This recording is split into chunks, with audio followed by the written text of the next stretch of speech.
এই এতক্ষণ বাদ আইছে মিয়া খলিফা।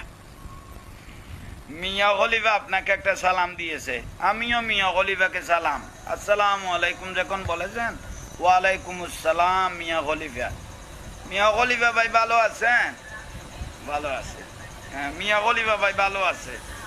হ্যাঁ, মিয়া খলিফা ভাইকে সালামের উত্তর দিচ্ছি, ওয়ালাইকুম আসসালাম ওয়া রাহমাতুল্লাহি ওয়া বারাকাতুহু। হ্যাঁ, সানি লিওন, এটা সানি লিওন, উনিও সালাম দিয়েছেন, ওয়ালাইকুম আসসালাম। আপনাদের সালামগুলো প্রতিদিন নিয়মিত মজবুত আছে, আপনাদেরকে ধন্যবাদ। মিয়া খলিফা আপনার সাথে দেখা করতে চাই, মজবুত দরবার জাহাঙ্গীরিয়া কোলা আছে, যে কোনো টাইমে আসতে পারবে। ওদের সাঙ্গ বাঙ্গ আরো যারা আছে সবাই আসুক, আমরা একটু আয়োজন করি, এটা হলো মূল বিষয়। মিয়া খলিফার সাথে দেখতেছি আপনাদের ভালো সম্পর্ক, আমি তো মিয়া খলিফাকে এখনো